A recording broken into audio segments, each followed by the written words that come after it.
사랑하는 형제자매 여러분, 주님의 평화가 함께하시기를 빕니다. 우리는 분주한 일상 속에서 습관처럼 기도를 바치곤 합니다. 하지만 그 기도의 한 구절, 한 구절에 담긴 깊은 의미를 얼마나 자주 되새겨 보시는지요? 오늘 우리는 루카복음서를 통해 예수님께서 직접 우리에게 가르쳐 주신 가장 위대한 기도, 주님의 기도 속으로 깊이 들어가 보려 합니다. 제자들이 예수님께 주님, 저희에게도 기도하는 법을 가르쳐 주십시오 하고 청했을 때 예수님께서는 우리 신앙의 정수가 담긴 이 기도를 알려주셨습니다. 이는 단순히 지혜로운 스승의 가르침이 아닙니다. 하느님의 아드님께서 직접 우리를 하느님께로 이끄는 길을 열어주신 거룩하고도 성스러운 순간입니다. 이 귀한 말씀을 나누는 것은 주님의 은총을 함께 나누는 것과 같습니다. 이 이야기가 여러분의 마음에 와닿으셨다면 좋아요를 눌러주시고 구독을 통해 더 많은 지혜와 은총의 여정에 동행해 주시길 바랍니다.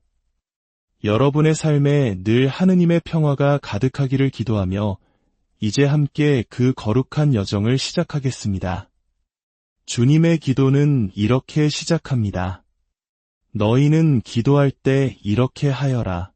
아버지, 아버지의 이름을 거룩히 드러내시며 첫 단어, 아버지.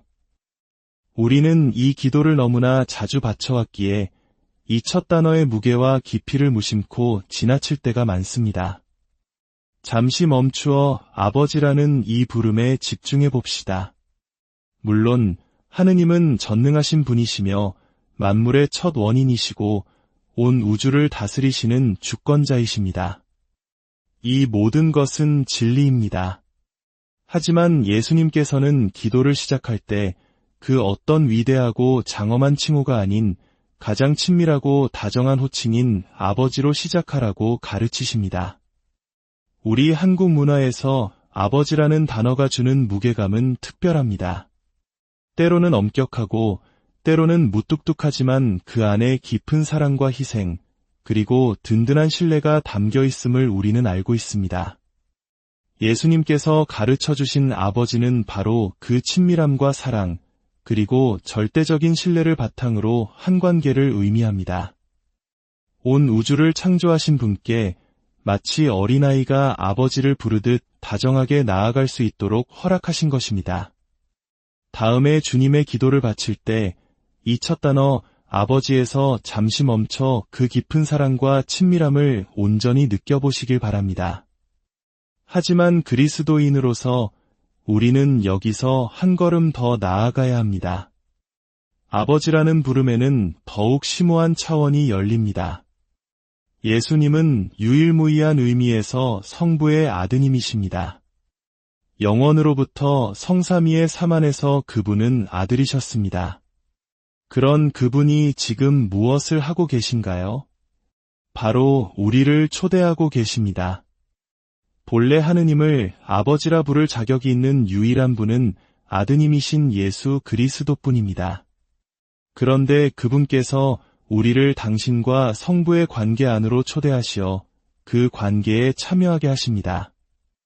따라서 우리가 우리 아버지라고 기도할 때 우리는 단순히 하느님을 향한 유아적 신뢰를 표현하는 것 이상의 의미를 가집니다. 우리는 아드님이신 예수님과 하나 되어 기도하는 것입니다. 우리는 그분 안에서 하느님의 아들딸이 됩니다. 더 이상 하느님 밖에 서서 무언가를 청하는 존재가 아니라 예수님의 초대로 성삼위의 신비로운 삼바로 그 안으로 들어가 기도하게 되는 것입니다. 이 얼마나 놀라운 신비입니까? 다음에 우리 아버지를 외칠 때 내가 지금 예수 그리스도의 손을 잡고 그분과 함께 아버지께 나아가고 있음을 기억하십시오. 그렇다면 우리가 가장 먼저 청하는 것은 무엇일까요? 아버지의 이름을 거룩히 드러내시며 현대의 우리에게는 조금 낯설게 들릴 수 있는 표현입니다. 이 말의 뜻은 아버지의 이름이 거룩하게 여겨지게 하소서입니다. 어떤 분들은 하느님의 이름은 원래 거룩한 것이 아닌가? 라고 물을 수도 있습니다. 물론입니다. 하느님의 이름은 그 자체로 거룩합니다. 이 기도는 바로 우리 자신을 향한 기도입니다. 우리로 하여금 하느님의 이름을 거룩히 여기게 하소서라는 간청인 것입니다. 성경에서 거룩하다는 말, 히브리어로 카도시는 분리된, 구별된, 독보적인이라는 의미를 가집니다. 마치 왕실의 보물이 평범한 물건들과는 완전히 다른 특별한 곳에 보관되는 것을 상상해 보십시오. 그것이 바로 거룩함의 느낌입니다. 따라서 이 기도는 아버지, 우리가 아버지의 이름을 이 세상의 다른 모든 것들과 구별하여 가장 높고 유일한 선으로 여기게 하소서라는 고백입니다. 세상에는 우리가 추구하는 수많은 좋은 것들이 있습니다. 즐거움, 명예, 권력, 부와 같은 것들입니다. 그것들도 나름의 가치가 있습니다. 하지만 하느님의 선하심은 이 모든 것들 위에 절대적으로 독보적이며 질적으로 다른 차원에 존재합니다. 신명기 6장의 세마 기도문은 이렇게 선포합니다. 이스라엘아, 들어라. 우리의 하느님이신 주님은 오직 한 분이신 주님이시다. 경쟁자가 없다는 뜻입니다. 십계명에서 나 주 너의 하느님은 질투하는 하느님이다 라고 하신 말씀도 하느님께서 감정적인 문제를 겪고 계시다는 뜻이 아닙니다.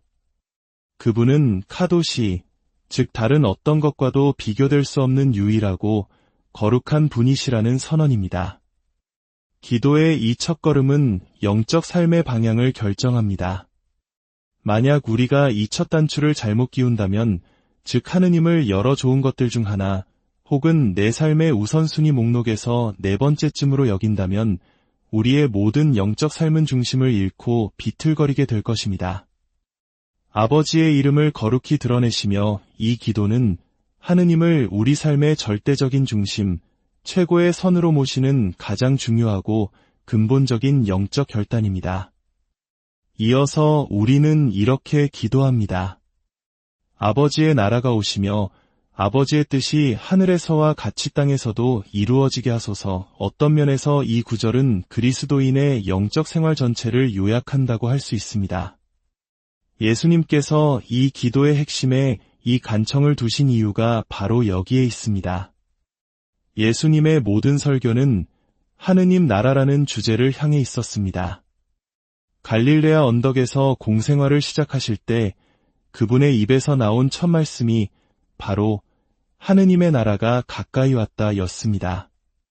그분의 모든 행동, 모든 기적은 하느님 나라를 구체적으로 보여주고 표현하기 위함이었습니다. 그렇다면 하느님 나라는 무엇일까요? 그것은 바로 하느님의 방식대로 일이 이루어지는 질서, 하느님의 법이 다스리는 세상을 의미합니다. 그 질서는 하늘에서, 즉 하느님의 영원한 마음 안에서, 그리고 천사와 성인들의 영역에서 항상 존재합니다. 그곳은 사랑과 정의와 평화로 다스려집니다. 우리가 기도하는 것은 바로 이것입니다. 하늘에서 언제나 존재하는 그 거룩한 질서가 지금 우리가 발딛고 사는 이 땅의 질서가 되게 하소서.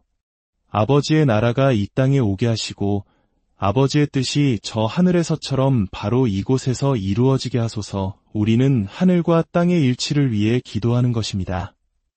우리 가톨릭 신자들은 미사에 참여할 때마다 바로 이 일치를 간절히 청하고 또 실제로 구현합니다.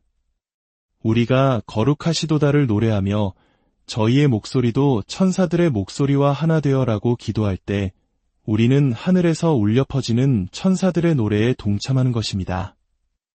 하늘의 질서와 땅의 우리가 조화를 이루게 해달라고 청하는 것입니다. 하늘과 땅의 결합을 간구하는 순간입니다. 참고로 천사들은 무엇을 노래하고 있을까요? 이사야 예언서를 보면 그들은 카도시, 카도시, 카도시, 즉 거룩하시다, 거룩하시다, 거룩하시다 라고 노래합니다. 보십시오. 주님의 기도의 첫 부분들이 어떻게 연결되는지. 아버지의 이름을 거룩히 드러내시며 라는 기도는 바로 하늘의 질서 그 자체입니다. 그것이 바로 하느님 나라에 있는 모습입니다. 우리는 그 하늘의 질서가 이 땅의 질서가 되기를 기도하는 것입니다. 참으로 그리스도인의 도덕적 삶, 영적 생활, 기도와 전례의 삶 전체가 이 위대한 간청 안에 모두 담겨 있습니다.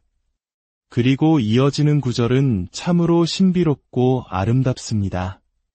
날마다 저희에게 일용할 양식을 주시고 이 구절의 원문인 그리스어는 복음서에서만 발견되는 독특한 단어를 사용하여 매우 흥미롭습니다. 그리스어 원문은 톤 아르톤 톤 에피우시온입니다. 아르토스는 빵을 의미합니다. 그렇다면 에피우시온은 무슨 뜻일까요? 에피는 위에 또는 넘어서는 이라는 의미를 가진 접두사입니다. 그리고 우시아는 본질 또는 실체를 의미합니다. 따라서 에피우시오스는 초실체적인, 즉 본질을 넘어선 가장 최상의 실체를 지닌이라는 뜻이 됩니다. 놀랍지 않습니까? 우리는 저희에게 초실체적인 빵을 주십시오라고 기도하고 있는 것입니다.